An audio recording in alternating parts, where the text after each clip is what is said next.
Dans un passé récent, le Boeing autrefois dominant a perdu son mojo sur le marché de l'aviation et connaît un plongeon inquiétant.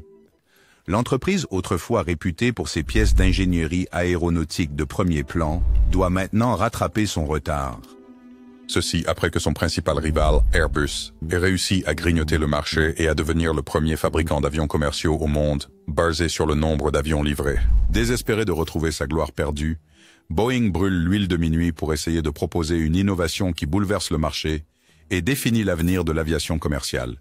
Cette innovation pourrait se présenter sous la forme d'un nouvel avion, le Boeing 797. Fin 2010, il a été confirmé que Boeing étudiait la probabilité de lancer un tout nouvel avion. Surnommé officieusement le 797, le nouvel avion servirait le segment intermédiaire du marché. On comprenait qu'il s'agissait d'un avion de taille moyenne et du remplaçant parfait pour le très réussi 757. Boeing croyait également que le nouvel avion serait parfaitement positionné pour concurrencer la famille Airbus A321. Mais d'abord, comment Boeing en est-il arrivé là? Depuis longtemps, Boeing avait son cheval de bataille, le 737. De nombreuses compagnies aériennes préféraient cet avion en raison de son efficacité accrue, ce qui signifiait des coûts d'exploitation réduits et des marges bénéficiaires plus élevées. Cependant, à leur insu, Airbus travaillait dur et les résultats allaient bientôt se voir. Airbus a lancé l'A320 Neo, une version plus économe en carburant de son prédécesseur, l'A320. Cet avion a été lancé pour concurrencer directement le 737. Son lancement est également venu à un moment où les compagnies aériennes cherchèrent des avions plus économes en carburant pour remplacer ceux qu'elles avaient déjà. Avec l'A320, Airbus avait trouvé la formule magique. Pour couronner le tout, Airbus a déclaré que les compagnies aériennes n'avaient pas besoin de faire passer leurs pilotes par une formation extensive sur simulateur. Une formation minimale était suffisante. Boeing n'avait pas de réponse immédiate au nouveau programme d'Airbus. Il devait agir rapidement. Dans les jours suivants, une décision a été prise. Un nouvel avion devait être développé.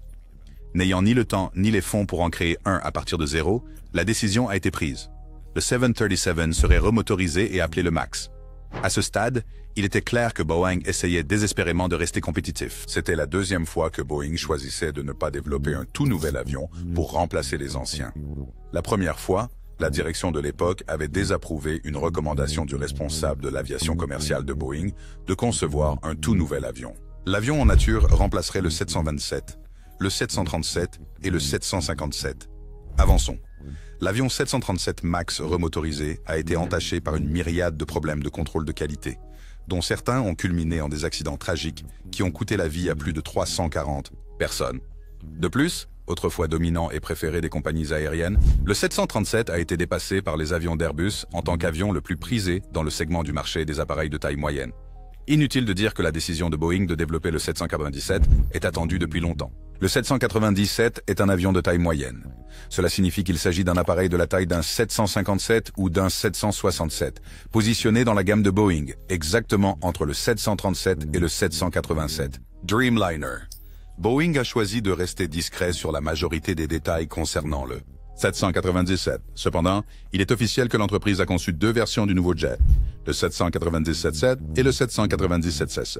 Maintenant, la priorité sera sur le 7976, qui devrait avoir une capacité de 275 sièges et une portée de 4500 miles nautiques ou 8300 km, suffisante pour voler de JFK à New York à Heathrow à Londres.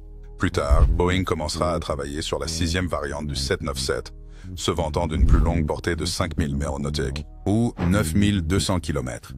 Cette variante aura une capacité de siège plus réduite, prévue pour 225. Selon les études de Boeing, il y a une prévision de demande de 4000 à 5000 appareils 797. Si ces projections sont fiables, le 787 pourrait être le programme qui sort le constructeur aéronautique des nuages turbulents dans lesquels il se trouve actuellement. Concernant les moteurs, Boeing semble être prêt à choisir parmi seulement deux fabricants, CFM International et Pratt & Whitney. C'était après que Rolls-Royce ait décidé de presque se retirer de la course pour développer un moteur pour le 797, choisissant plutôt de se concentrer sur leur moteur plus puissant de 100 000 livres. D'un autre côté, General Electric a clairement indiqué qu'il pensait que le marché ne justifiait peut-être pas une compétition à trois. Mais vous pourriez vous demander pourquoi l'annonce du 797 est-elle choquante? Eh bien, pour obtenir la réponse à cette question, Nous devrions revenir à novembre 2022 lors de la journée des investisseurs de Boeing, lorsque le directeur général de l'entreprise, Dave Calhoun, a confirmé que la société n'introduirait pas de nouvel avion avant le milieu de la prochaine décennie. Il a déclaré « Nous n'envisagerons même pas un nouvel avion dans les circonstances actuelles. » La raison de cette décision? La technologie. Selon Calhoun, Boeing ne voyait pas la nécessité de développer un nouvel avion qui serait comme n'importe quel autre avion sur le marché. Au lieu de cela, il a soutenu que l'attente valait la peine, car elle donnerait aux entreprises telles que General Electric, Rolls-Royce et Pratt & Whitney suffisamment de temps pour développer des moteurs plus efficaces. Il a été cité en disant « Pouvez-vous imaginer à quoi ressemblerait notre vie si nous avions un avion de milieu de gamme en plein développement en ce moment, sans aucune de ces nouvelles technologies intégrées? Imaginez à quoi cela ressemblerait. » En bref, il y a moins de 2 ans, Boeing a confirmé qu'il ne considérait pas la probabilité de développer un avion entièrement nouveau. La principale raison était que la technologie n'était prête ni pour l'avion, ni pour les moteurs. Donc, lorsque la nouvelle est arrivée que le 797 était en préparation, l'industrie a été assez à l'improviste. Une autre raison pour laquelle cette annonce a secoué l'industrie aéronautique est qu'elle va à l'encontre de la stratégie que Boeing a adoptée au cours des 2 dernières décennies, celle de privilégier les bénéfices plutôt que l'innovation. Vous voyez, il y a une faction dans l'industrie qui croit que la décision de Boeing de ne pas développer un nouvel avion n'était pas uniquement basée sur le manque de progrès dans les technologies numériques et de propulsion. Au lieu de cela, on croit que la décision n'est qu'une excuse pour ne pas dépenser d'argent dans le développement de nouveaux produits. Pour le moment, l'entreprise semble dépendre des dérivés, ainsi que de la priorité accordée à la production d'avions existants et à la récupération de sa marge de trésorerie. En bref, Boeing est en position de développer un nouvel avion, mais préfère ne pas le faire. La majorité de l'industrie n'avait pas anticipé un tel changement soudain de ton et de direction de la part de Boeing. C'était choquant de voir une entreprise si focalisée sur la satisfaction des investisseurs annoncer soudainement un programme aussi gourmand en ressources. De nombreux sceptiques ne croyaient pas que Boeing avait la capacité de relever un nouveau défi, surtout à un moment où la société se trouve dans les eaux troubles des scandales et des problèmes de contrôle de la qualité qui ont vu sa réputation de sécurité dans l'industrie chuter de manière significative. D'abord, il y a les problèmes de certification qui ont vu le programme 777X prendre du retard de presque 5 ans, coûtant à l'entreprise des milliards de dollars en charge. Les retards ont rendu furieux certains des plus grands clients de Boeing. L'une d'elles, Emirates, a ouvertement exprimé sa déception face à ce retard, avec la direction citée disant « Je ne suis pas content. J'espère que la nouvelle direction mettra tout en œuvre pour corriger la livraison du 777X de Boeing. J'ai rencontré la direction il y a quelque temps, et ils ont promis de faire de leur mieux pour régler cela. » Comme si cela ne suffisait pas, Boeing doit également faire face à des défis importants concernant la production du 787 Dreamliner.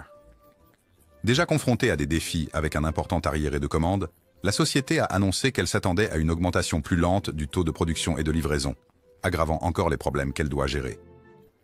Pour ajouter de l'insulte à l'injure, le programme 737 MAX a subi un recul après qu'un avion MAX d'Alaska Airlines ait subi une explosion de bouchons de porte en plein vol plus tôt dans l'année. La grande question était de savoir si Boeing était en position de s'engager dans un nouveau programme à ce stade.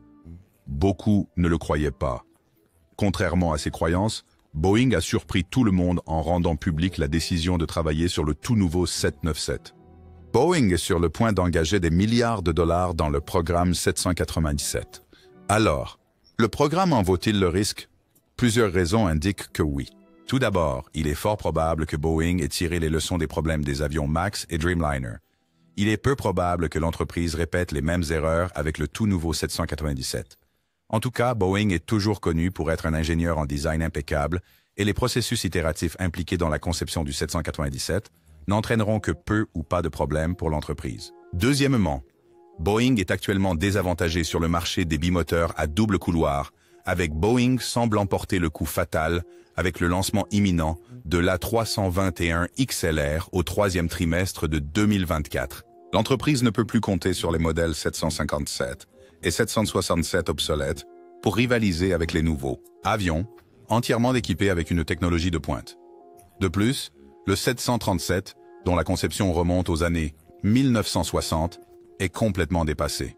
La réponse à l'A321 XLR, le 797. Cet avion livrerait effectivement la bataille juste devant la porte d'Airbus. Alors que les entreprises s'efforcent de trouver des moyens d'améliorer la durabilité de leurs opérations, Le 797 est une voie garantie pour Boeing d'atteindre cet objectif. Vous voyez, les nouveaux designs devraient et doivent apporter de forts gains. Maintenant, de nouvelles technologies de moteurs sont sur le point d'arriver sur le marché dans la prochaine décennie, en particulier le CFM RISE et le turbofan à engrenage PW1000 de Pratt & Whitney. Évidemment, il y aura besoin de nouvelles structures d'avions pour tirer pleinement parti de ces moteurs. Innovation. Le développement du 797 positionnera Boeing de manière avantageuse pour tirer parti de ces moteurs puissants et plus efficaces, devenant ainsi plus durable et se rapprochant des objectifs de zéro net. Maintenant, si Boeing réussissait à transformer le 797 d'un concept en réalité, il y aurait une chance accrue qu'ils examinent également la possibilité de créer une version cargo pour compléter les versions cargo vieillissantes des 737, 757, 767 et 777, et également rivaliser avec la version cargo de la 330. Si Boeing faisait un effort supplémentaire et offrait une cellule plus efficace et plus légère, il y a une plus grande probabilité que la version cargo du 797 devienne l'atout décisif qui ramène Boeing dans le jeu, juste avant qu'Airbus ne le mette hors jeu. N'oubliez pas d'aimer et de vous abonner. On se retrouve dans la prochaine vidéo.